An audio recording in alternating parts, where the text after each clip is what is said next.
ou não? Isso, já aproveito para informar vocês que eu já estou gravando aqui, gente. Tá. Essa é uma preocupação importante, Raquel, mas o problema, né, com relação a isso, é que você vai conhecer ao longo da especialização um número muito pequeno de professores, um número muito limitado de professores. Nós temos em torno de 60 professores na especialização. Essa é uma especialização bastante complexa. Então, naturalmente, vocês vão conhecer apenas aqueles professores das componentes que vocês forem cruzando ao longo do tempo, né? Que vocês forem compartilhando experiências. Acontece que até a escolha das componentes, ela pode ser auxiliada pelo professor, Raquel, tendo em vista um determinado interesse de pesquisa. Olha, eu tenho interesse em pesquisar tal assunto, certo? Então, essa é uma questão que quanto mais cedo você fizer, é melhor. O que a gente está montando, né, é que, num primeiro momento, vocês selecionem um professor da ênfase. Então, esse é um primeiro ponto, né, da ênfase dos anos finais. Além dos professores da ênfase dos anos finais, vocês vão se deparar com outros professores de componentes obrigatórias e transversais que também têm possibilidade de orientação, né? Mas a estimativa é que nós tenhamos dois, talvez, pegando um número médio, assim, que nós tenhamos 2 orientações por professor, né? Então, cada professor vai ter, vamos pensar assim, 2 vagas. Até porque a gente não quer que um determinado professor tenha 4, 5 orientandos e um outro professor não tenha nenhum orientando. Então, uma distribuição equânime é aproximadamente dois alunos por professor, né? Mas essa é uma questão que precisa acontecer logo, Raquel, né? Você não há possibilidade de conhecer um número maior de professores, além daqueles professores que você tem contato. Mesmo na ênfase, vocês agora estão tendo contato com alguns professores na ênfase, não todos. Então, o que eu estou montando aqui na ênfase dos anos finais? Eu, junto com os demais colegas, estamos montando uma planilha onde vocês vão ter informações de todos os professores da ênfase, mais os professores de componentes obrigatórios e transversais, que são, digamos, os professores mais próximos que vocês selecionarão, que vocês farão o convite para orientá-los, né? Então, esse é um encaminhamento assim, que a gente está montando, né? Já estamos montando com relação a isso. Nada impede que, eventualmente, por exemplo, você, Raquel, dos anos finais, aqui, você está trabalhando na tua escola, por exemplo, um assunto que um determinado professor de outra ênfase tem especificidade, tem linha de pesquisa. Eu gostaria daquele outro professor. Não tem nenhum problema quanto a isso, né? Mas o problema é, às vezes, você não conhecer esse professor para fazer esse tipo de contato, né? Mas a intenção, gente, é que todos vocês concluam o primeiro semestre já com um professor para orientá-los, para orientá-las até na escolha das próximas componentes, ou seja, no percurso formativo. Nós chamamos isso de plano de estudo.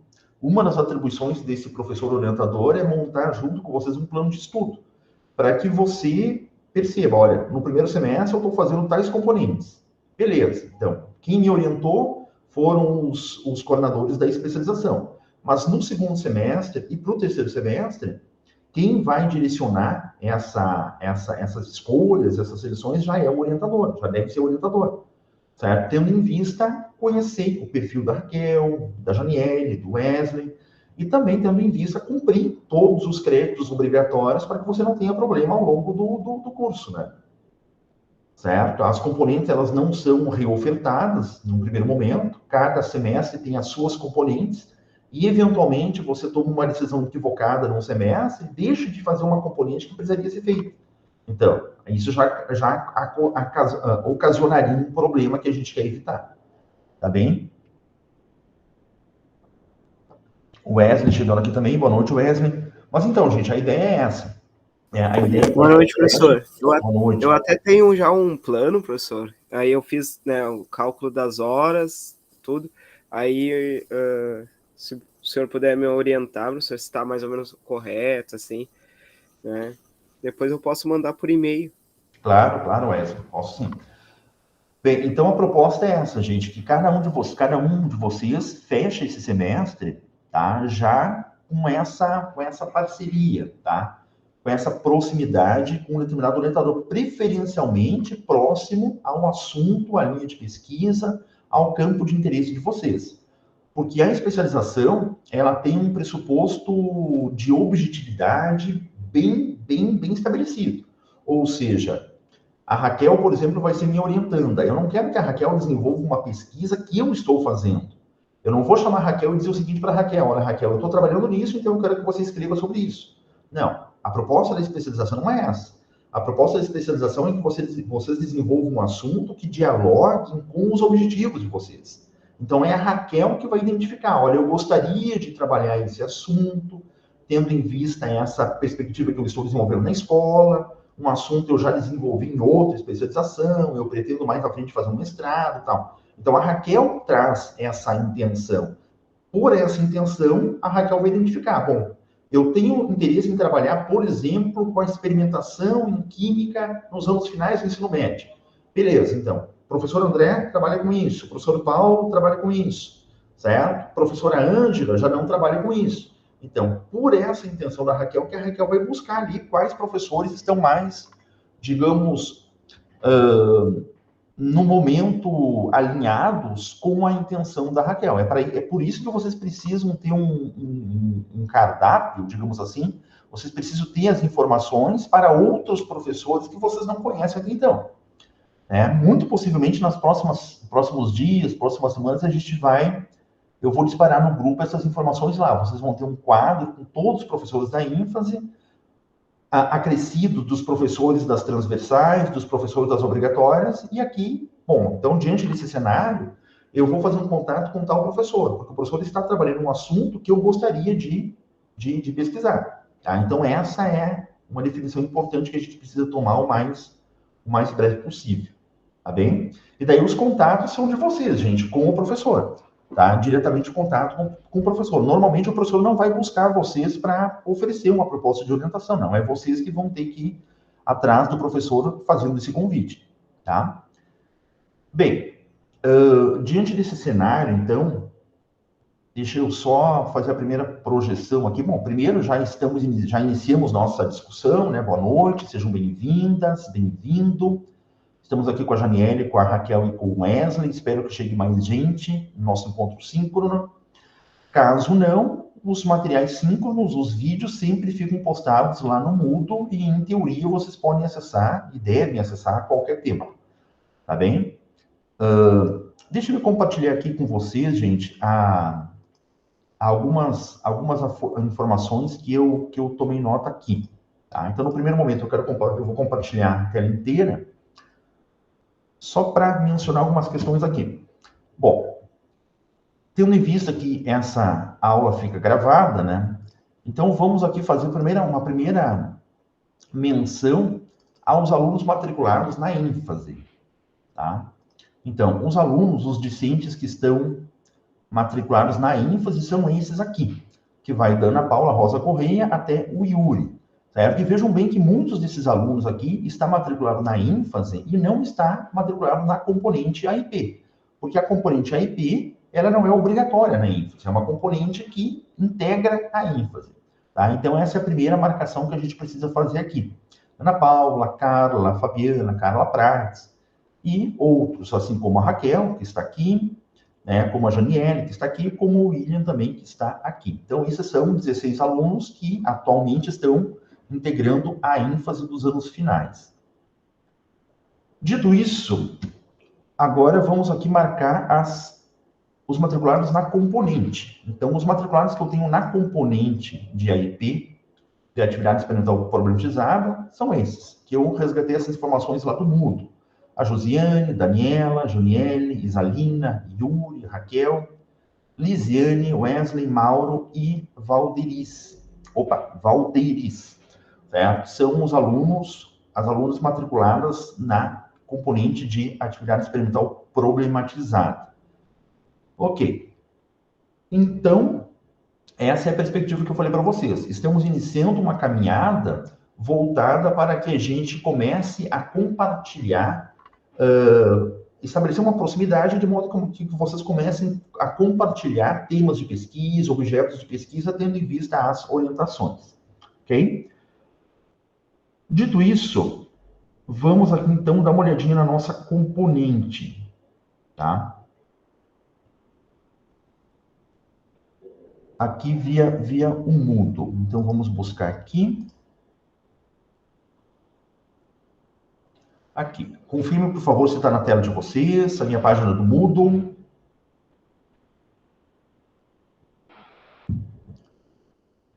Aparece para vocês, página do Moodle? Aparece sim, professor. Tá, beleza. Então aqui nós temos esse cronograma de aulas, né? Diante desse cronograma de aulas, eu já vou fazer uma marcação bem importante, que é com relação à estrutura teórica da nossa componente. Mas, com relação às datas, nós estamos aqui no dia 22 e não tivemos a aula aqui do dia 8. Então, nós vamos fazer uma aproximação aqui, nós vamos fazer uma atividade mais condensada hoje, tendo em vista a aula síncrona que não foi dada ali no dia 8 de 5. Certo? Então, estamos aqui no dia 22 de 5, onde vamos iniciar a apresentação em ensino de ciências, resgatando alguns elementos aqui da epistemologia. Mas o que eu estou chamando a atenção para esse quadro aqui são com relação às atividades que eu estou solicitando a vocês no âmbito da componente, ou que eu irei solicitar ao longo da componente. Então, ao final da componente, serão 2 atividades solicitadas. Essa primeira aqui, que já aconteceu, alguns de vocês já apresentaram, a Janiele ainda não, fará isso logo mais, e outra atividade eu solicitarei aqui ao final da componente, lá no dia 13 de 7.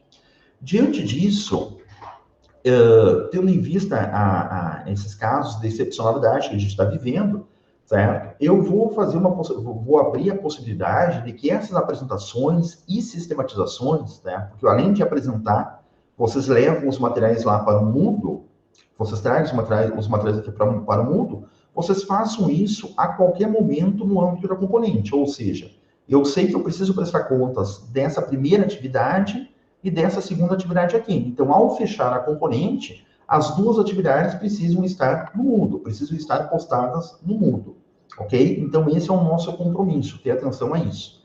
Essa primeira atividade solicitada, que a Raquel já apresentou, o Yuri já apresentou, o Wesley já apresentou, ela é uma atividade mais teórica, que vocês buscaram lá elementos da teoria da presença efetiva, elaboraram um mapa conceitual e fizeram a socialização aqui no âmbito da componente.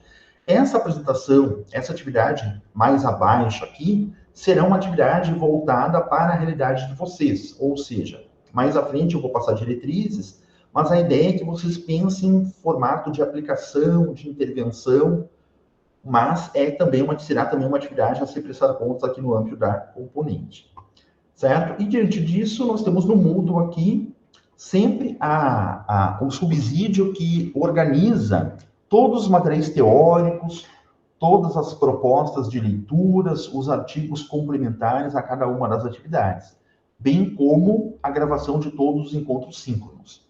Então, por ser um curso EAD, certo? Vamos tomar como entendimento de que os encontros síncronos, eles são fundamentais para o andamento de vocês, para a aprendizagem de vocês ao longo da componente, obviamente. Mas o cumprimento das atividades, ou seja, você estar diante dessas atividades de modo assíncrono, é algo fundamental para prestar contas ao longo da componente, certo? Então, aqui, mais abaixo, são as tarefas solicitadas, onde aqui foi solicitado já a primeira tarefa, que é o mapa conceitual sobre a teoria da presença educativa, e mais à frente será solicitado a segunda tarefa, ou seja, essa tarefa aqui que está prevista para o dia 13 de 7, que será semelhante à primeira, com a diferença que nessa tarefa a proposta é que vocês pensem em um ambiente de aplicação também. Certo, gente? Então, vamos aqui. Deixa eu interromper esse compartilhamento para a apresentação. Aqui. O Mauro que chegou também na sala. Seja bem-vindo, Mauro. Você está com a mãozinha levantada, pode falar. Professor, boa noite. Desculpe o atraso. Professor, só uma pergunta. Eu estou meio enrolado em todas as atividades na disciplina, estou tentando me organizar. Eu acompanhei seus áudios. Acompanhei seus áudios, Mauro. Tudo bem. Há possibilidade de a gente fazer, a partir dessa semana agora, a primeira atividade, já botar a segunda já, para ficar dentro do cronograma da disciplina, porque eu estou eu tô meio perdido em alguma disciplina, estou tentando Sim. me organizar. Aí eu Tá, então gostaria de ter essa... num primeiro momento, não se preocupe com a segunda atividade, que a segunda atividade eu ainda não solicitei, certo? Eu apenas estou marcando ela com vocês, mas ela não está solicitada ainda. Quanto à primeira atividade, fica no seu tempo, Mauro. Tá? Assim que você tiver qualidade, tiver possibilidade de desenvolver com qualidade a primeira atividade, desenvolva a atividade, joga lá no Moodle, que eu vou observar a atividade, observar o cumprimento da atividade, e num encontro 5 eu não vou te chamar aqui para apresentar o mapa conceitual, certo? Mas o importante é que vocês fechem a componente com todos os temas de casa feitos, certo? Fechou a componente, então nós temos duas atividades que a gente precisa prestar contas ao longo da componente. Então, essa é a atenção que vocês precisam ter, tá? Mas faça isso, se possível, para o próximo encontro síncrono. Não for possível para o encontro síncrono seguinte, tá? O quanto mais cedo possível, certo? Mas nenhum problema não, nenhum problema não. O formato EAD, conforme a gente está discutindo aqui, é um formato que abre possibilidade para que em alguns momentos vocês, no tempo de vocês, desenvolvam as atividades. Eventualmente, eu não consigo me fazer presente na maioria dos encontros síncronos. Perfeito, então nós temos as gravações, nós temos o contato do professor, vou assistir a gravação, vou fazer um questionamento ao professor, mas ao final da componente, vou prestar contas de tudo aquilo que foi solicitado. Perfeito. Isso leva vocês a, muito possivelmente, aprovar na componente. Certo? Tá claro isso para você, Mauro, e para todos? Claríssimo, professor, está claro. Tá ótimo. Gente, então aqui vamos iniciar um novo compartilhamento, já perguntando para a Janiele. A Janiele ficou de apresentar o material, o mapa conceitual dela no encontro passado já. Né, Janiele? Eu posso projetar daqui e passar a fala para você, ou você prefere projetar daí o seu mapa? Deixa eu projetar daqui, fica melhor. Perfeito. Então fica com você a palavra, Janiele. Fica à vontade. Tá, só um momento.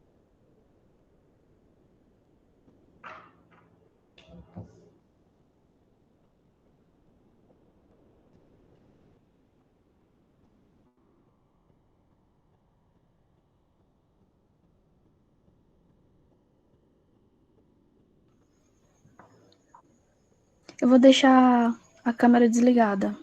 Uhum. Vou falar um pouquinho para vocês sobre o que eu consegui entender sobre a aprendizagem significativa, certo? Para que a aprendizagem significativa ela ocorra, é necessário que haja uma relação entre o conhecimento prévio e o conhecimento novo, tá? E aí essa relação ela não pode ser literal e nem arbitrária, porque ela precisa fazer sentido para aquele indivíduo que está recebendo essa informação. Fazer parte da sua vida de alguma forma. Esse conhecimento prévio é conhecido como subsunsor, e aí esse subsunsor, não é, deixa eu aumentar um pouco.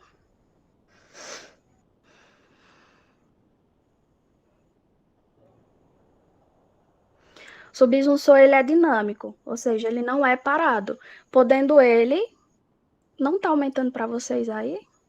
Tá sim, Janeiro, Janeiro, tá bem visível. Pronto. Podendo ele evoluir, no caso, quando a gente constrói uma aprendizagem significativa, ou seja, ancora novos conhecimentos, ou ele pode evoluir, no caso, ficar ali guardadinho no nosso subconsciente, certo? E aí, esse subsunsor, ele sofre a diferenciação progressiva, que é quando eu ancoro novos conhecimentos, e a reconciliação integrativa, quando eu consigo tirar a diferença entre eles, ou seja, fazer uma ponte entre esses novos conhecimentos, quando eles se integram de alguma forma. Todo subsunsor, ele é facilitador da aprendizagem significativa? Não. Geralmente, sim, mas pode ocorrer de não ser, certo? Nós temos dois tipos de aprendizagem significativa. Na verdade, ela pode ocorrer de duas formas. A aprendizagem significativa superordenada, que é uma forma menos comum de ocorrer, quando a gente pega conhecimentos mais mais encorpados, e a partir dele a gente consegue aprender conhecimentos prévios, no caso seria um caminho reverso, e nós temos a aprendizagem significativa subordinada, que é essa que a gente está vendo, né? Que é quando eu consigo pegar um conhecimento prévio e, em cima deste, ancorar novos conhecimentos. Para que a aprendizagem significativa ocorra, ela precisa de material potencialmente significativo, ou seja, materiais que façam sentido para o indivíduo, então que eles consigam entender, que estejam no meio deles, que eles consigam ter acesso e compreender aquilo, e a disposição de aprender. Essa disposição, ela não é exclusivamente querer, força de vontade, mas que o aluno ele tenha, o indivíduo ele tenha disposição de subsunsores para isso, que eles tenham um conhecimento prévio. Então, é necessário que haja esse material significativo e essa disposição. A aprendizagem significativa não é sinônimo de correta, porque aquele assunto que eu sei pode fazer sentido para mim, mas ele pode não estar correto, como é o caso das concepções alternativas, ou seja, aqueles conhecimentos que são construídos popularmente, podemos assim dizer.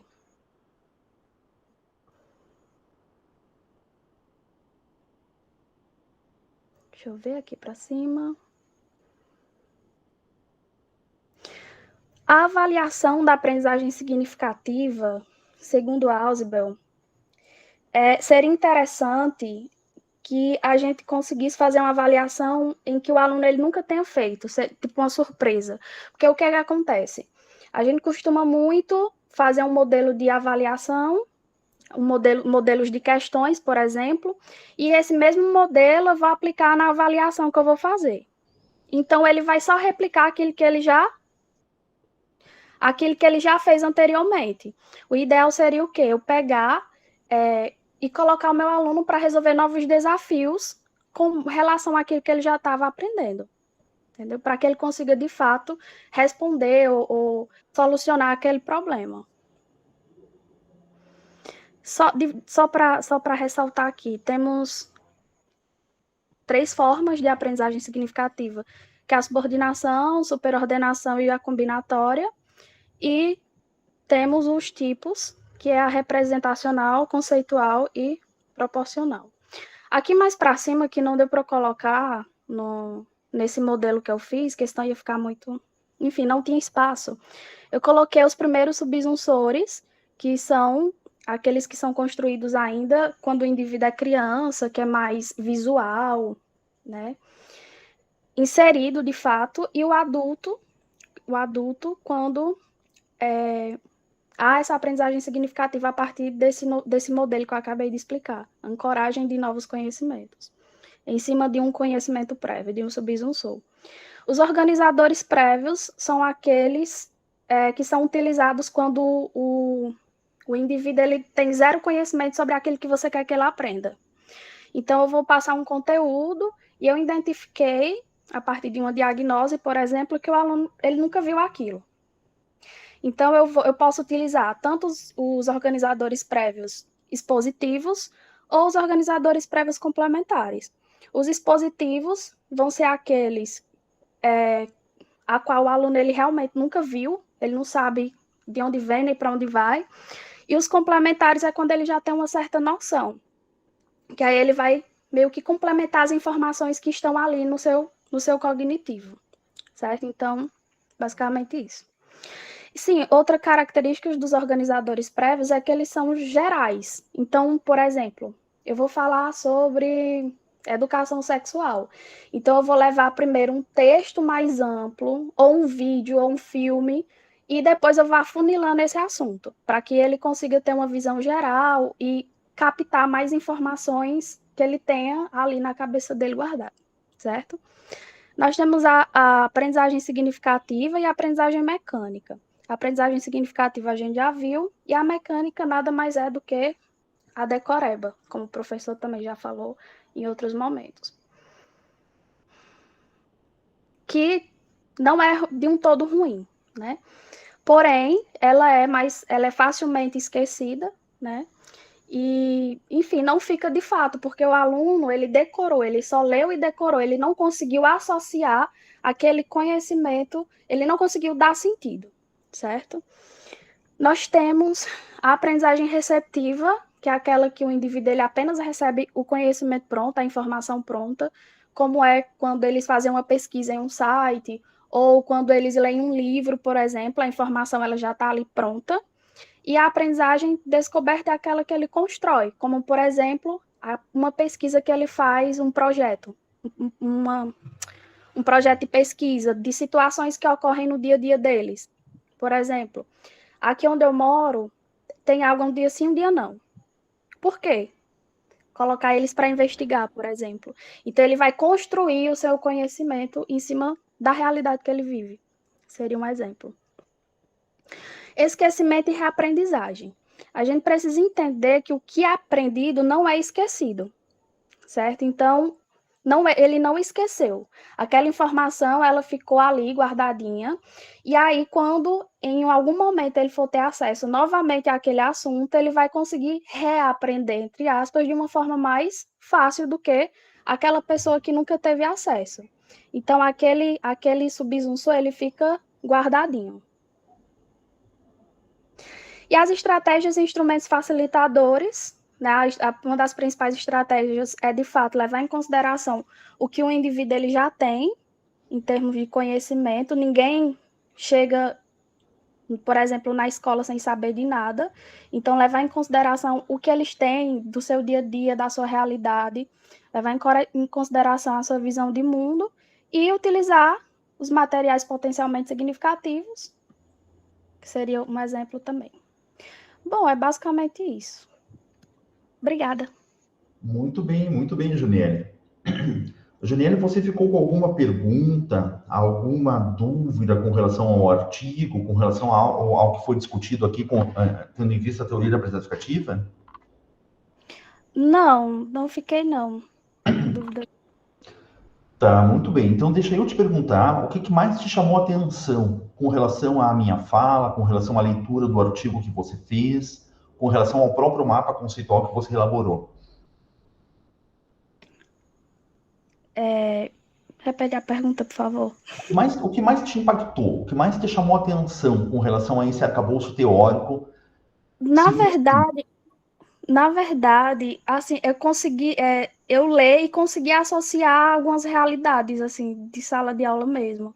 Consegui ler e fazer essa relação de, eita, olha isso aqui, realmente faz sentido.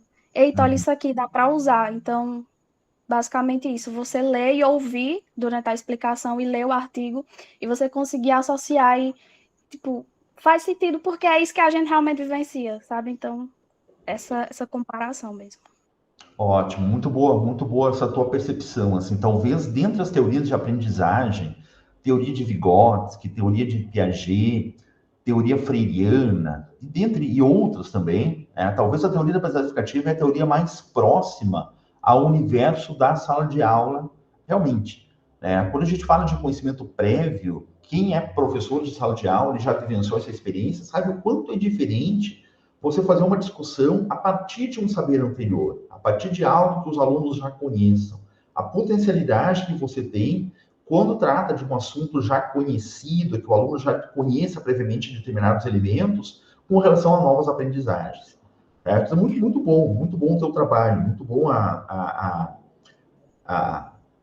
elaboração de conceitos, as relações de conceitos que você estabeleceu, alguns que eu nem abordei, alguns que eu nem falei, né? Que possivelmente você identificou lá com relação aos materiais complementares. Tá? Muito Por bom. exemplo, prof, eu pago uma disciplina aqui na pós que se chama Aprendizagem Baseada em Projetos. E um dos pontos para a construção dessa aprendizagem baseada em projetos é a utilização de âncoras, né? Que seria basicamente justamente aqueles... Ai, meu Deus, esqueci o nome agora. Subsunsores? Não é bem os subsunsores, são aqueles quando o aluno ele não tem conhecimento daquilo que vai ser passado. Então, a gente utiliza muito as âncoras, que é um texto, um vídeo, uma leitura, uma imagem. Então, eu consegui associar isso também. Tá ótimo. Esses são os organizadores prévios, né, Janiele? Muito Isso. bem. Gente, não confundam conhecimento prévio com organizadores prévios, tá? Com relação à teoria da aprendizagem educativa. Conhecimento prévio é o que o aluno conhece previamente e é necessário que o aluno conheça previamente o assunto a ser discutido. Caso contrário, o aluno não aprenderá de modo significativo. Lá ao final da proposição teórica da aprendizagem significativa, o Ausubel aponta que o fator mais importante para uma nova aprendizagem é o conhecimento prévio. É aquilo que o aluno já conhece. Tá? Então, isso é conhecimento prévio. Eu vou desenvolver uma aula sobre termoquímica, no âmbito da química, sobre funções inorgânicas, sobre estequiometria, enfim. Antes de iniciar essa aula, vamos fazer uma discussão mais aberta, mais ampla, mais informal em alguns momentos sobre aquele tema, para que os próprios alunos capturem o que eles conhecem previamente sobre o assunto. E o professor também perceba que existe um conhecimento prévio sustentável sobre o assunto, existe um conhecimento prévio consistente sobre o assunto, tá, beleza, então vamos discutir, vamos trazer novos elementos. Contudo, em alguns momentos o professor irá perceber que não há esse conhecimento prévio com a qualidade que se desejaria. Então, aí existe um recurso que a teoria apresenta como organizadores prévios, que é um material introdutório, mais aberto, mais generalista, mas que visa justamente levar os alunos às primeiras identificações. Que daí o organizador prévio pode ser, por exemplo, um vídeo, desde que não tratando de conteúdos, um filme, uma roda de conversa, eventualmente chamar um palestrante para falar sobre um assunto em sala de aula. Então, todos esses elementos que não estão propriamente vinculados aos conteúdos, aos objetos de conhecimento, são organizadores prévios, que é um recurso muito importante para quando o professor não está seguro da existência desse conhecimento prévio, desse conhecimento anterior, ou seja, da existência dos subsunsores, que são aqueles pontos cognitivos, aqueles elementos cognitivos essenciais para uma nova aprendizagem. Tá? Mas muito, muito consistente a tua apresentação, Janiele, muito consistente mesmo. Certo? E como eu disse para vocês lá no começo dos nossos encontros, qualquer dúvida que persista, visto que essa componente não é uma componente sobre a aprendizagem significativa, mas é uma componente que faz uso da aprendizagem significativa, então qualquer dúvida que vocês tenham, eventualmente vocês vão se deparar com outro assunto, um outro texto, pintou alguma dúvida, podem me procurar a qualquer tempo, eu não preciso estar junto com vocês em uma componente ou orientando vocês, muito pelo contrário, eu vou ter o maior prazer em manter essa proximidade para a gente fazer discussões com relação a isso. Teoria da aprendizagem significativa é uma teoria que eu utilizo há bastante tempo, tendo em vista hoje como estrutura pedagógica de todos os meus processos, projetos no âmbito do ensino, no âmbito da pesquisa. Beleza, gente. Então, fechando isso, tá? Deixa eu me aproveitar aqui a câmera aberta antes de compartilhar. Eu quero mostrar aqui os dois livros que estruturam a componente, tá? Principalmente esse livro aqui, tá? Esse livro, então, Atividade Experimental Problematizada, AIP, que dá um nome para essa componente, ele apresenta a estrutura teórica da componente de AIP, certo? É um livro meu, elaborado, escrito em 2018, e é um livro que vocês encontrarão bases teóricas sobre a atividade experimental problematizada. Nesse livro, um dos capítulos trata especificamente sobre a teoria da aprendizagem significativa, ok? Eu vou me referir mais a esses livros ao longo do tempo. E o outro livro que aborda a aprendizagem significativa, melhor dizendo, outro livro que aborda a AIP é esse livro de capinha branca aqui, que trata já exemplos de AIPs, exemplos de atividades experimentais problematizadas no âmbito do ensino da química. Eu vou deixar esses dois links, tá? Lá no Moodle, vou colocar no grupo também, para vocês aos poucos ir se aproximando desses materiais. Mas a AIP é uma proposta para o ensino experimental que está subsidiada, que está estruturada originalmente com relação a esses dois livros, certo? E chamo a atenção novamente para esse aqui, que esse é o livro que vocês encontram capítulos específicos sobre a teoria da aprendizagem significativa. Ok? Vamos iniciar aqui um compartilhamento. Vamos aqui buscar um compartilhamento de uma janela para que eu consiga ver vocês enquanto a gente faz essa discussão aqui. Bem, confirme, por favor, se está na tela de vocês, se vocês estão vendo esse slide, esse conjunto de slides, por favor. Sim. Beleza. Então, primeira coisa que eu quero marcar com vocês nessa aula de hoje, para que não fique confuso, é a estrutura da componente. Então, você sabe que o nome da componente, a estrutura da componente, tem como nome atividade experimental problematizada, certo? Eu nem falei ainda para vocês o que é a AEP, o que é a atividade experimental problematizada. Por que eu não falei ainda? Porque nós estamos trabalhando o primeiro eixo da atividade experimental problematizada, que é o eixo pedagógico, esse que eu estou marcando aqui. Ou seja, o que é o eixo pedagógico? O eixo pedagógico é um compromisso que nós temos ao entrar em uma sala de aula, ao entrar em um laboratório, com relação à aprendizagem. Então, nós vamos entender, num primeiro momento, subsídios sobre aprendizagem antes de trabalhar uma metodologia de ensino. Então, esse é o nosso compromisso pedagógico aqui. Então, trabalhamos até o momento esse eixo, esse subsídio pedagógico que está estruturado pela teoria da aprendizagem educativa. Então, podemos entender, diante desse esquema que eu estou mostrando aqui, desse mapa conceitual, que a atividade experimental problematizada, a AEP, ela tem dois subsídios. Um pedagógico, com um compromisso à aprendizagem, estruturado sobre a teoria da aprendizagem educativa. E também tem um segundo subsídio, que é o subsídio epistemológico, que é o tema da nossa discussão de hoje. Por que um subsídio epistemológico? Porque além de desenvolver aprendizagens, de buscar desenvolver aprendizagens, a AEP tem um compromisso em trabalhar uma imagem de ciência contemporânea, uma imagem de ciência que faça sentido aos alunos. Diante desse cenário, nós temos aqui um subsídio epistemológico que versa sobre a epistemologia de Thomas Kuhn. Então, nesse livro aqui, voltando a apresentá-lo, um dos capítulos trata sobre o subsídio pedagógico, a teoria da aprendizagem educativa. Outro capítulo trata sobre o subsídio epistemológico, a epistemologia de Thomas Kuhn, para então adentrar na teoria melhor dizendo, para então adentrar na atividade experimental problematizada. Então, é essa relação conceitual que eu quero que vocês marquem no âmbito dessa componente, ok? Ah, mas a componente é atividade experimental problematizada. Mas por que o professor não falou ainda sobre isso? Porque no primeiro momento, eu estou marcando o subsídio pedagógico. No segundo momento, eu irei marcar o subsídio epistemológico. Para, então, diante desse compromisso em aprender e em discutir uma ciência contemporânea, uma ciência que faça sentido aos estudantes, aí sim nós vamos trabalhar a AEP sob esse compromisso que nós estamos discutindo, ok? Tá claro isso para vocês, gente? Tá tudo certo? Tranquilos? Tranquilas? Sim. Muito bem. Então, Sim. Nós temos lá no Moodle artigos que aprofundam tanto a teoria da aprendizagem educativa, subsídio pedagógico, como a epistemologia de Thomas Kuhn, subsídio epistemológico, certo? Aqui, nesses encontros síncronos, eu não consigo fazer uma abordagem mais ampla, mais aprofundada sobre cada um desses subsídios, mas vocês têm no Moodle artigos que aprofundam e também terão a indicação do livro ali, que além de trazer a AEP, está estabelecendo também os subsídios que alicerçam a estrutura da AEP. Bem, então, nossa intenção de hoje é aqui. Nós temos esse braço. Então, esse é o nosso braço de discussão dessa noite. Trabalharmos um pouco o subsídio epistemológico para que no nosso próximo encontro nós já começamos a trabalhar a AEP propriamente dita.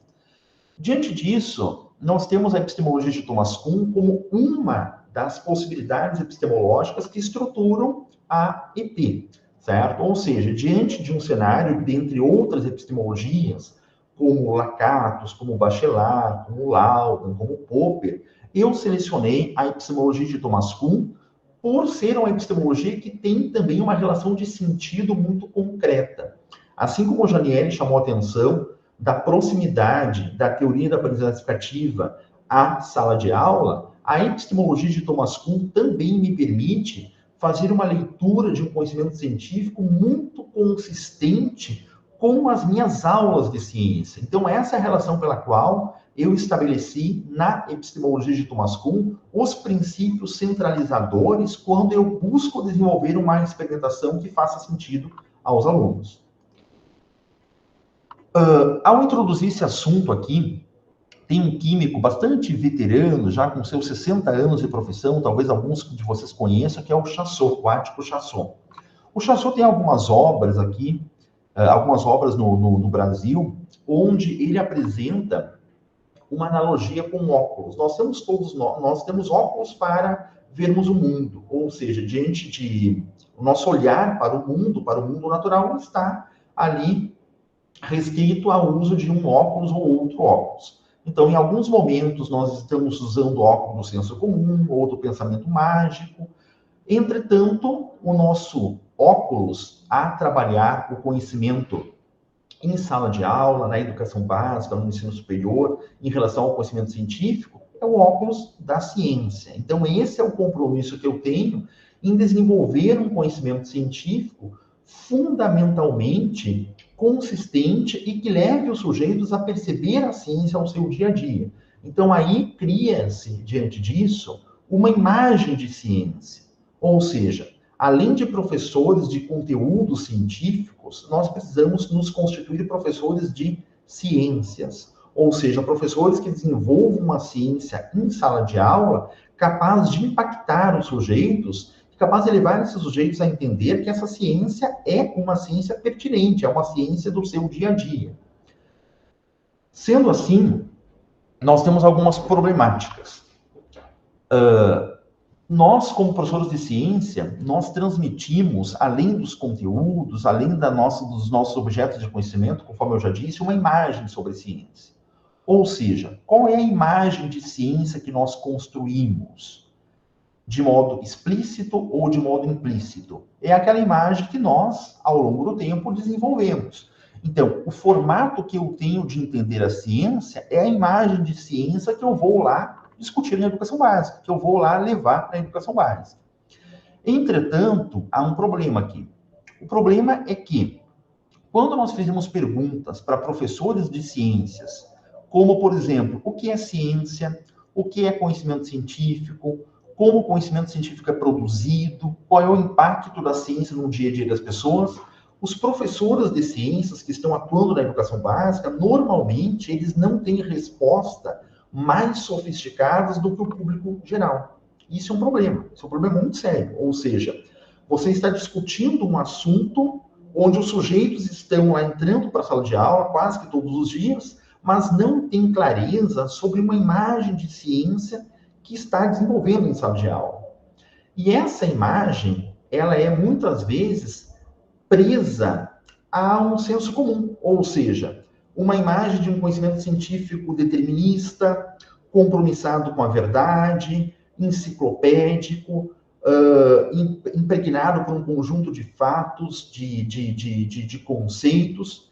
Então, esse perfil epistemológico não é o perfil epistemológico que nós precisamos para discutir a ciência. Porque a ciência, ela precisa ser discutida de modo a fazer sentido para o aluno. Então, que imagem de ciência eu, professor, estou construindo ao longo do tempo? Ou construir ao longo do tempo?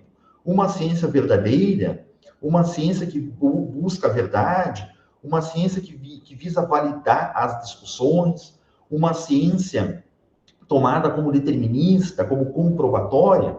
Não, gente. Essa não é uma imagem de ciência aceita há mais de 100 anos. Ou seja, nós temos uma ciência, conforme nós vamos abordar aqui no âmbito da epistemologia de Thomas Kuhn, que está completamente... que vai de encontro, ou seja, que rompe com essa tradição de senso comum.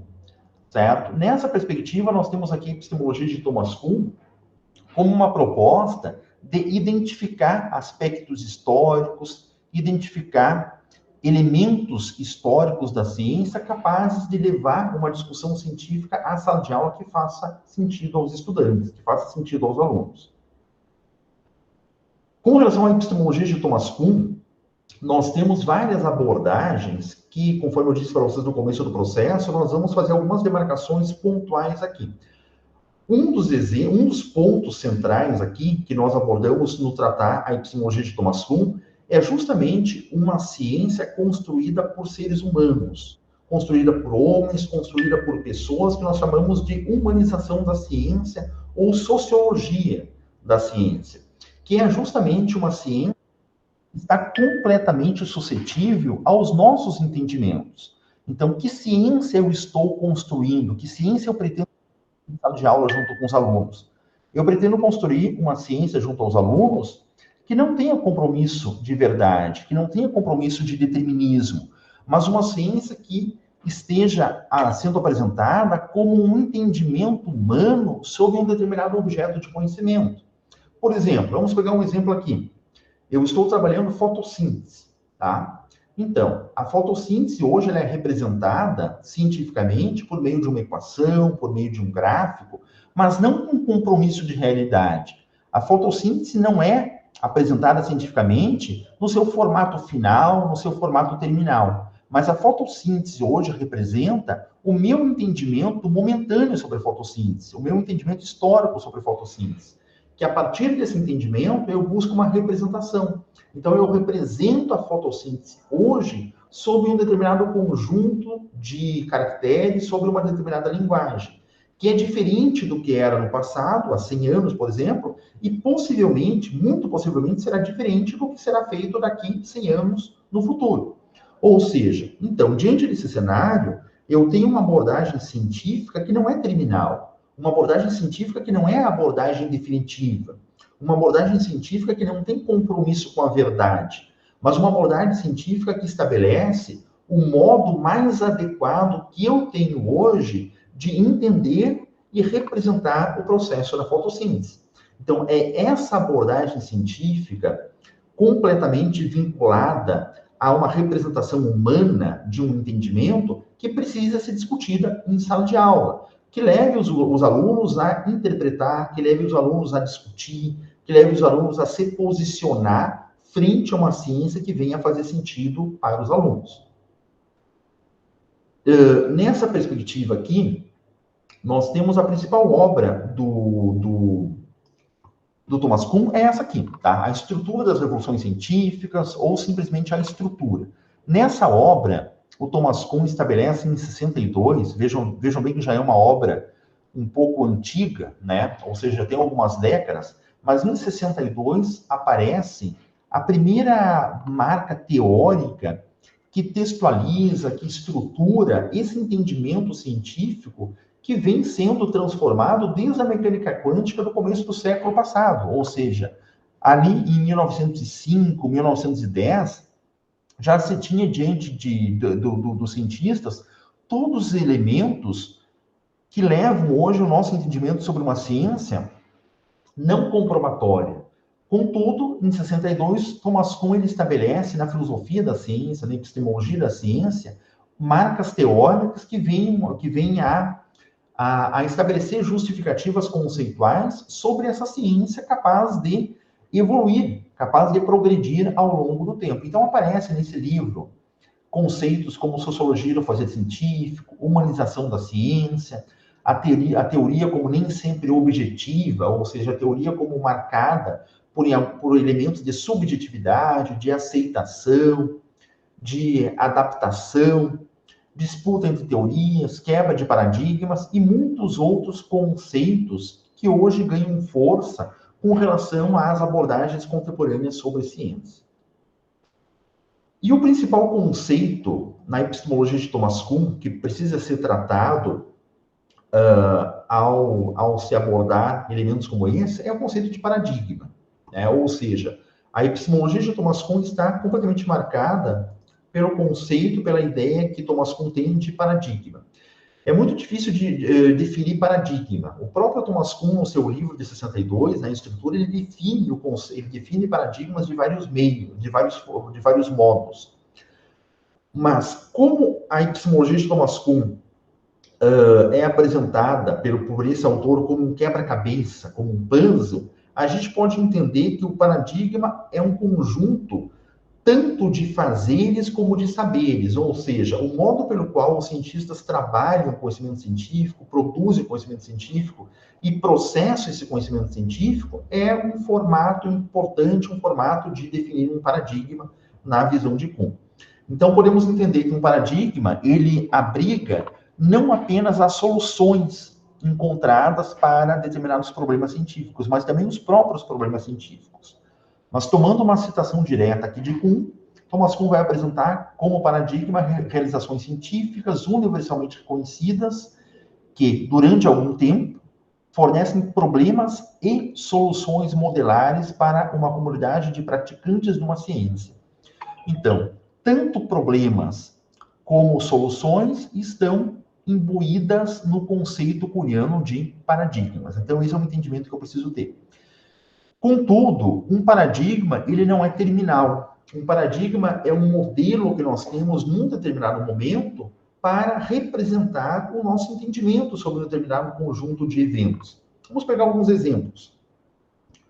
Nós tivemos um paradigma de representação do sistema solar conhecido como modelo geocêntrico. Vocês lembram o que era o modelo geocêntrico? É aquele modelo que propunha que a Terra era o centro do sistema solar, ou, quiçá, do universo, e em torno da Terra giravam determinados planetas, descrevendo órbitas circulares em torno do planeta Terra. Ou seja, esse modelo geocêntrico, ele foi superado, vamos chamar assim, ele foi descartado em prol de um modelo chamado de modelo heliocêntrico, que o Sol passa a ocupar o centro do sistema solar, tendo em vista várias evidências empíricas e várias justificativas matemáticas. Diante disso, então, nós temos um exemplo de mudança de paradigma para Thomas Kuhn. O modelo geocêntrico é substituído pelo modelo heliocêntrico. Isso significa que o modelo heliocêntrico é um paradigma melhor que o modelo geocêntrico? Não. Significa que o modelo heliocêntrico é um paradigma diferente do modelo geocêntrico, mas um paradigma que suporta um número muito maior de evidências e de justificativas teóricas, metodológicas, matemáticas para entender e representar um objeto natural. Então, nós temos um modelo de superação do modelo paradigmático do heliocentrismo do geocentrismo para o heliocentrismo. Vamos pegar um outro exemplo na física agora.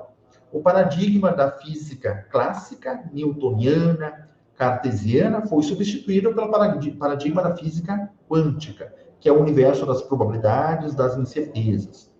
Um exemplo na biologia, paradigma do criacionismo para o paradigma do evolucionismo. Um exemplo pontual na química. Há alguns séculos, nós explicávamos a teoria da combustão por uma reação, por uma liberação de flogístico, ou seja, qual era a explicação química que se adotava para a combustão há um pouco mais de um século? Era que um material, ao queimar, liberava uma partícula chamada de flogístico. Hoje, o paradigma da combustão estabelece uma reação química, onde uma combustão é explicada por uma reação química com oxigênio, com liberação de energia e subprodutos. Então, nós temos outro exemplo de mudança de paradigma. Nesse sentido, nós temos uma ideia de Thomas Kuhn, onde a ciência não é terminal. A ciência, conforme eu disse lá no começo do processo, ela estrutura um modo de entendimento e um modo de representação desse entendimento. Mas esse modo nunca é terminal. Esse modo reflete o nosso momento social, o nosso momento histórico, os nossos problemas e as nossas soluções. Diante disso, eu não devo apresentar a ciência como uma ciência enciclopédica, como uma ciência repleta de fatos, como uma ciência inquestionável, como uma ciência que deve ser aceita a todo custo. Mas nós devemos trabalhar um conhecimento científico que está completamente suscetível a um entendimento humano, a sociologia desse entendimento. Isso significa que a ciência é verdadeira? Não. Isso não significa que a ciência é verdadeira, mas significa que a ciência é o melhor modo que eu tenho, num determinado momento, de entender um determinado conjunto de fenômenos, um determinado conjunto de comportamentos naturais, mas que está absolutamente aberta a um entendimento melhor, melhorado, sofisticado, mais qualificado. Bem, então, nós temos aqui uma proposta de síntese sobre a epistemologia kuhniana. O que é a ciência à luz da epistemologia de Thomas Kuhn? É um acúmulo gradual de conhecimento? A ciência vai acumulando conhecimento enciclopédico cada vez mais detalhado, cada vez mais sofisticado? Não. A ciência não é um acúmulo gradual de conhecimento, porque os paradigmas de Thomas Kuhn apresentam a ciência como uma perspectiva revolucionária, ou seja, nós vamos acumular conhecimento até o ponto de percebermos que esse conhecimento vai ser abandonado por um outro olhar sobre um determinado campo teórico, ou seja, o geocentrismo, podemos entender que ele acumulou conhecimentos até o ponto de percebermos que esse modelo não mais era adequado ao entendimento sobre aquilo que eles estavam buscando entender. Certo? Então, a ciência é uma aproximação de uma verdade? Não, a ciência também não é uma aproximação de uma verdade, porque essa verdade está no campo das subjetividades. Ou seja, não há uma verdade sob um ponto de vista inquestionável. A verdade é algo que, em algum momento, uma determinada comunidade aceita um determinado conjunto de evidências. Então, isso seria uma verdade. Só que, cientificamente, esse conceito é completamente subjetivo. Então, o que é a ciência para Thomas Kuhn?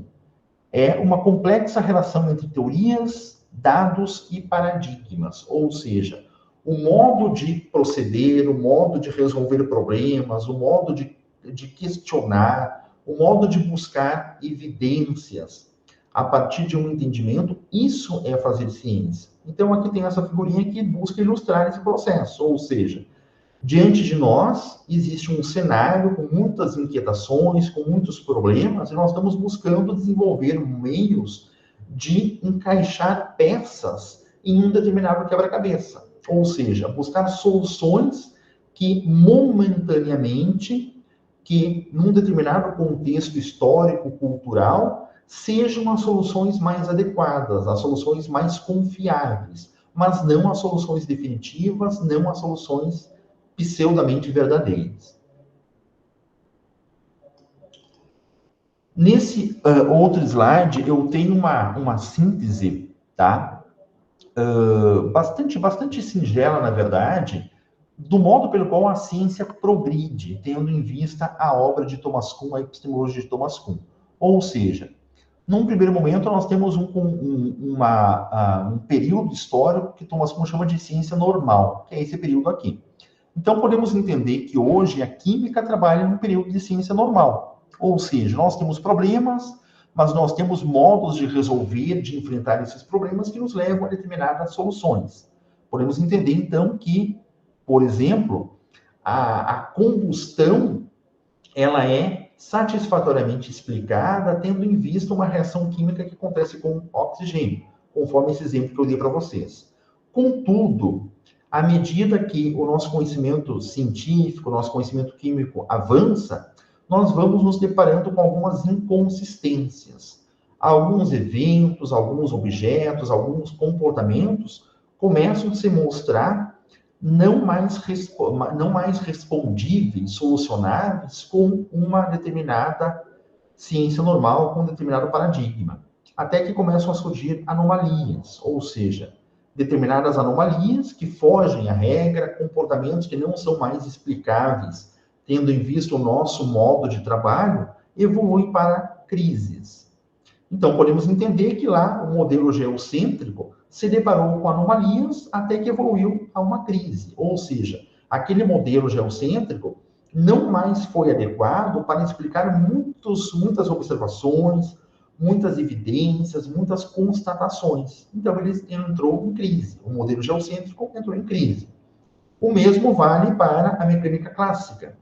A mecânica clássica pautada no determinismo, pautada na exatidão, pautada nos modelos que determinam com exatidão posições, velocidades, não mais se mostrou coerente com o mundo quântico. Não mais se mostrou coerente com átomos, com partículas subatômicas, com o comportamento das moléculas. Então, entrou em uma crise, certo? Dessa crise, começam a surgir outros candidatos a paradigmas, ou seja, outros modelos explicativos para um determinado conjunto de processos.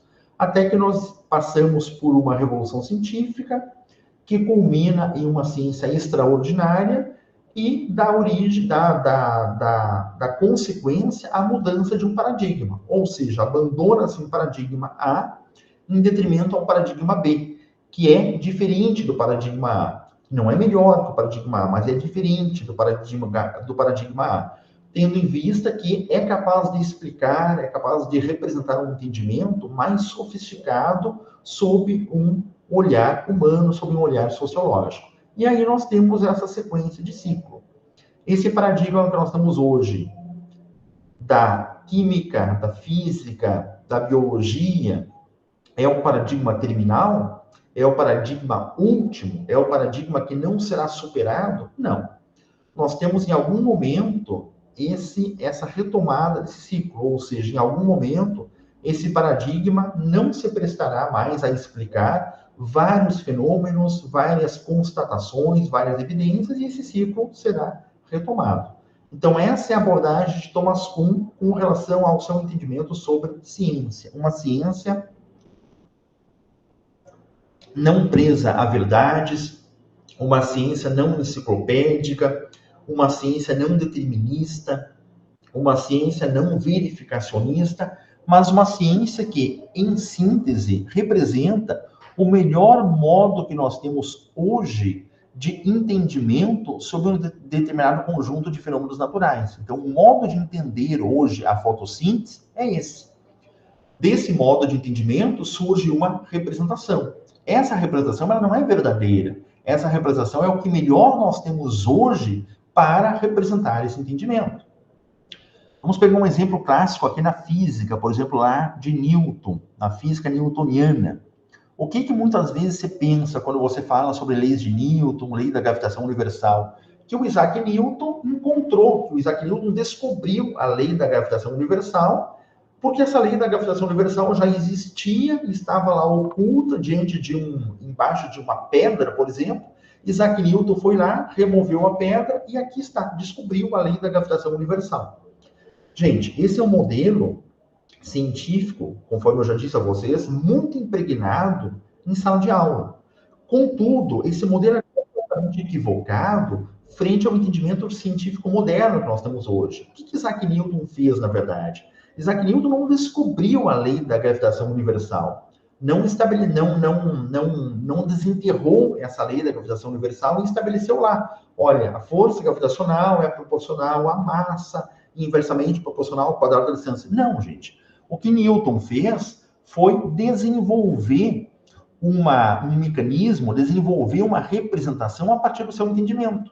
Então, a lei da gravitação universal é uma construção de Isaac Newton, com base em muitos outros cientistas também da sua época e anterior a ele, mas que representa o entendimento de Newton sobre um determinado conjunto de relações que se estabelecem entre massa, força e distância entre elas. Então, isso é ciência. A ciência não descobre as coisas, a ciência não prova as coisas, a ciência não comprova aquilo que está sendo colocado em pauta. A ciência é o melhor modo que nós temos de um determinado entendimento, só que é um modo completamente estabelecido diante de um contexto, diante de um período histórico que tem uma vigência momentânea, uma vigência que é superada, que é alterada ao longo do processo, ao longo do tempo.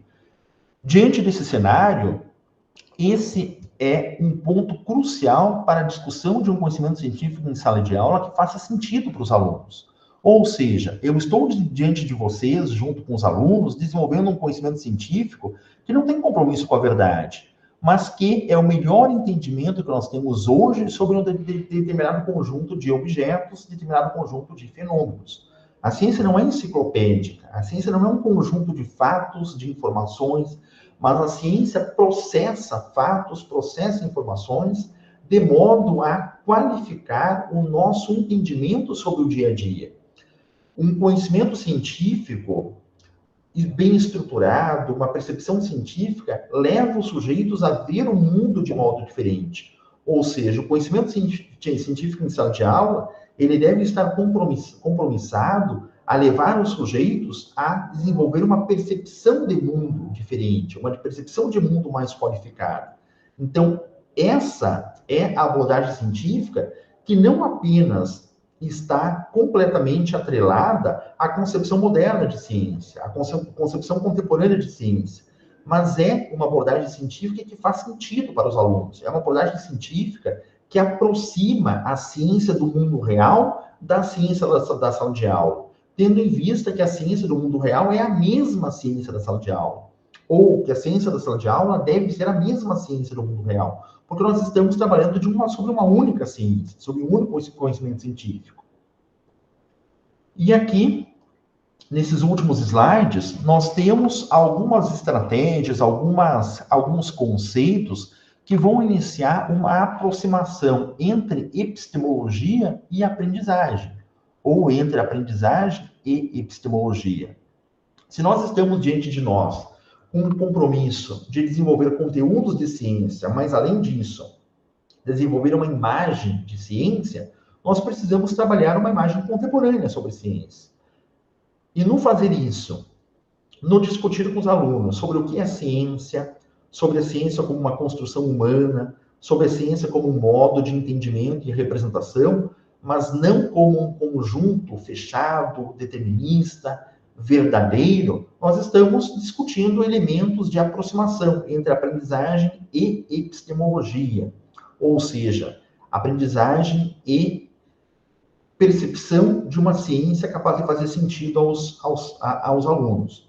Então, nós temos vários conceitos metodológicos, várias estratégias metodológicas que podem ser muito bem empregadas à luz da epistemologia de Thomas Kuhn, como resolução de problemas, quando você cria problemas em sala de aula e não espera soluções únicas a problemas, ou seja, você está diante de um problema científico que leva os alunos a fazer investigações distintas, onde os alunos serão capazes e estarão confortáveis para apresentar soluções diferentes àqueles problemas. Ou situações que relacionam experimento e teoria, experimentações que levem a abordagens teóricas, ou teorias que demandem experimentações.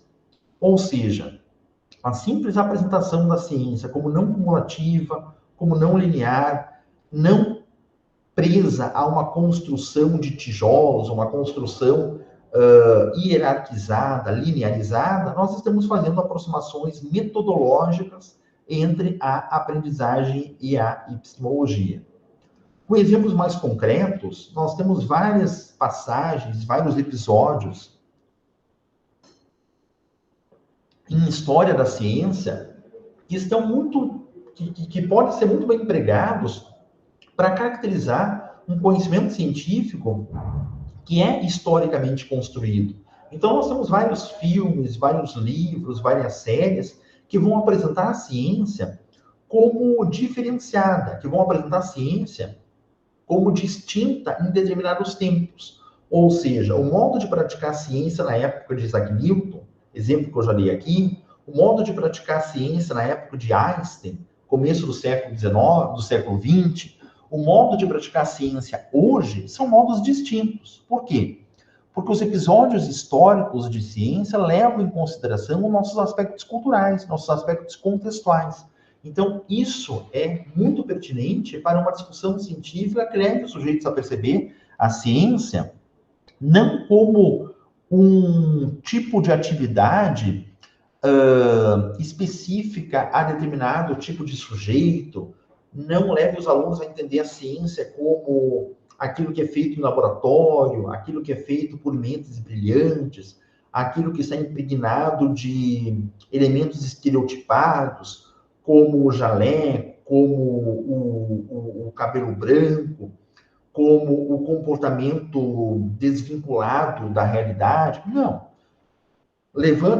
Mas uma abordagem que leva os sujeitos a perceber que o conhecimento científico, ele é um conhecimento social, ele é um conhecimento construído nas universidades, nas instituições de ensino e mesmo nas salas de aula. Ou seja, trabalhar ciência em sala de aula é um bom modo de perceber que a produção de ciência, a produção de conhecimento científico leva em conta vários aspectos sociais e não apenas determinados comportamentos que estão lá nos livros didáticos.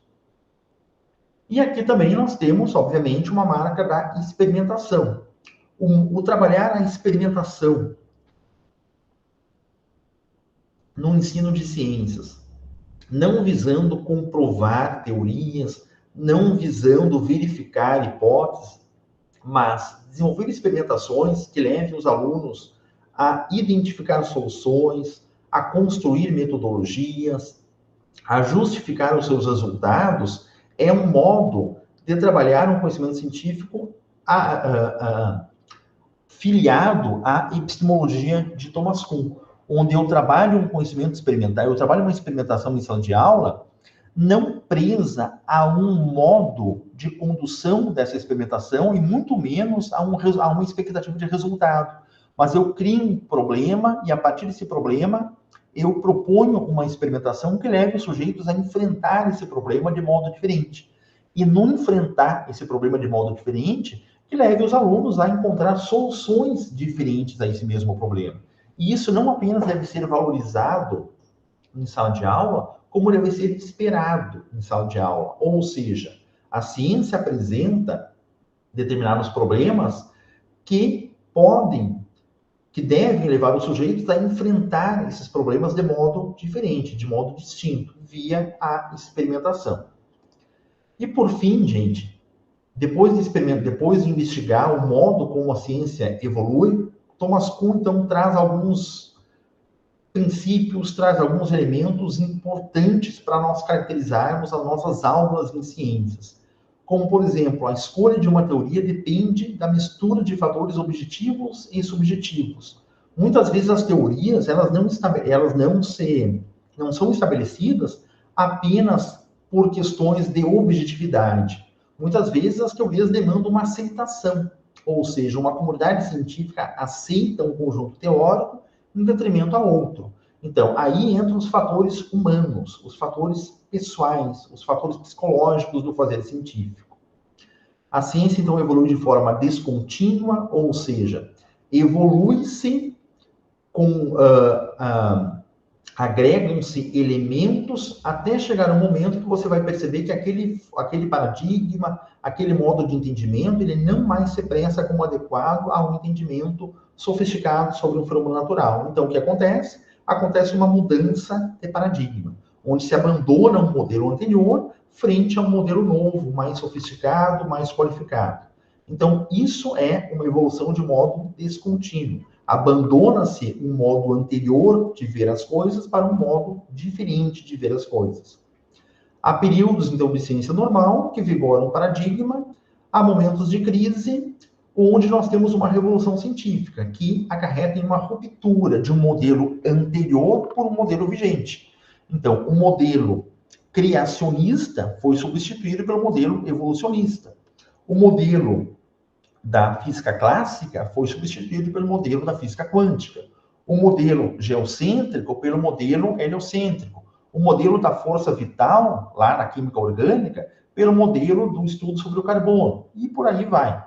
E qualquer modelo que nós tenhamos hoje sobre ciência não é um modelo terminal, não é um modelo definitivo, mas deverá, em algum momento, ser superado frente a um novo refinamento de entendimento humano sobre objetos de conhecimento. Esse novo paradigma, então, consagra uma visão da ciência e da realidade totalmente nova e incompatível com a anterior. E este novo paradigma transforma-se em ciência normal, que será, em algum momento, superado, que será, em algum momento, abandonado por um novo olhar, por um olhar mais adequado. Bem, assim como fizemos com relação a uma teoria da aprendizagem explicativa, não há possibilidade de nós, em alguns minutos, lançarmos um olhar pertinente, um olhar aprofundado sobre todos os elementos epistemológicos em Thomas Kuhn. Não há possibilidade de fazer isso, gente. Certo? Mas eu marquei aqui alguns conceitos, alguns princípios, algumas proposições que nós iremos recuperar no próximo encontro, quando tratarmos sobre a atividade experimental problematizada. Então, estrategicamente, eu selecionei aqui alguns elementos científicos que serão pertinentes quando trabalharmos a perspectiva da AIP, como ciência não comprobatória, como problemas que admitem várias soluções distintas, como ciência não enciclopédica, enfim, dentre outros. Contudo, eu recomendo para vocês um texto de aprofundamento, tá? Que é esse artigo aqui. artigo meu, junto com alguns colegas, que está lá intitulado como Progresso e Não Determinismo Científicos a partir de conceitos-chave da epistemologia de Thomas Kuhn. Então, eventualmente, eu trouxe aqui um conceito, paradigma, revolução científica, crise, anomalia, conceitos próprios da epistemologia de Thomas Kuhn, que aqui eu fiz mais menção do que justificativa. Então, tem esse texto aqui, que vai ali aprofundar esses conceitos, o que eu não consegui fazer, certamente, nessa fala desta noite. E, além disso, lembrando de novo, que nesse livro aqui, esse livro de capinha verde, tá? Atividade Experimental Problematizada, vocês irão encontrar um capítulo específico sobre Thomas Kuhn, ou seja, um capítulo específico sobre a epistemologia de Thomas Kuhn, que está estruturando a abordagem da AIP, a abordagem da atividade experimental problematizada. Conforme eu mencionei para vocês, gente, tanto esse livro aqui, que estabelece a base teórica da AIP, como esse outro livro aqui, que estabelece exemplos sobre AIPs, estão disponíveis nas principais livrarias do país, Amazon, Submarino, enfim. Vocês vão encontrar esses livros disponíveis em todas as principais livrarias do país, certo? Está na biblioteca do campus também aqui em Caçapava. Caso vocês me visitem aqui em Caçapava do Sul, vocês vão poder obter os livros aqui via biblioteca, certo? E eu vou deixar os links para vocês lá no Moodle, eu vou deixar os links dos livros lá no grupo também, tá? Não estou sugerindo que vocês adquiram, que vocês comprem os livros, mas, eventualmente, o assunto me chamou a atenção, eu gostei do assunto. Então, esses são os 2 livros que originalmente marcam a atividade experimental problematizada. Além desses livros, vocês irão encontrar no site desse grupo de pesquisa aqui que eu coloquei no chat, ENACE. Jogando ENACE, vocês vão ser direcionados a um site aqui da universidade que congrega todos, vou apontar todos os principais artigos científicos que já foram produzidos ao longo do tempo com relação à IP. Então, esse é um material de suporte que nós iremos trabalhar ao longo do tempo. Mas, eventualmente, eu já quero iniciar uma leitura, já quero me apropriar de um determinado conceito, então essas são as referências principais, ok? O livro teórico sobre a EP, o livro que traz exemplos sobre a EP, e o site aqui, ENACE, que apresenta um compêndio de vários artigos científicos, trabalhos de conclusão de curso, projetos institucionais, enfim, faz um referenciamento muito consistente sobre a atividade experimental problematizada, que é o nosso foco de interesse no âmbito desta componente, onde, a partir do próximo encontro, nós iremos especificamente trabalhar os princípios envolvidos na teoria denominada de atividade experimental problematizada de AIP, tendo sido feito as primeiras marcações com relação ao eixo epistemológico, melhor dizendo, tendo sido feitas as primeiras marcações com relação ao eixo pedagógico da EP, com relação à teoria da presença explicativa, e agora tendo sido feito também as marcações devidas com relação ao eixo epistemológico da EP, tendo em vista a epistemologia de Thomas Kuhn. Ok? Deixa-me colocar aqui no chat um link para a lista de presenças para registro do encontro dessa noite. Estamos aqui um pouco avançados com relação à hora. Professor, desculpa, como eu estou acessando o celular, eu não consigo acessar a lista de presença. Só para confirmar minha presença aqui. Tranquilo, Mauro, tranquilo, tá? Farei isso, tá? Não se preocupe, não. Gente, qualquer dúvida após a leitura, talvez, à medida do tempo de vocês, após assistir assistir de novo novamente essa aula, após buscar lá no YouTube um vídeo que aborde ali a epistemologia de Thomas Kuhn, vocês querem elaborar alguma dúvida, alguma pergunta, alguma questão, façam isso a qualquer tempo, levem lá para o meu e-mail, tá? André Silva. unipampa.edu.br, tá? Vocês têm ali os meus e-mails, o meu e-mail também na própria página do Moodle, certo? Enfim, fiquem completamente à vontade para me procurar com relação a qualquer dúvida, com relação a alguma questão pontual, alguma questão específica de algum assunto que eu levantei aqui e não fui capaz, tendo em vista as limitações de tempo que tivemos, de aprofundar devidamente. Então, fique à vontade para me procurar a qualquer tempo. Eu não irei solicitar nenhuma atividade específica sobre a epistemologia de Thomas Kuhn, porque nós iremos encontrá-la lá nos elementos teóricos sobre a AIP, Atividade Experimental Problematizada. Tá bem? Estão aqui comigo ainda o Mauro, a Raquel, a Janiele, o Yuri e o Wesley. Todos aqui ainda? Todos bem? Sim, prof. E, professor? Ok. Beleza, gente. Então, tá bem?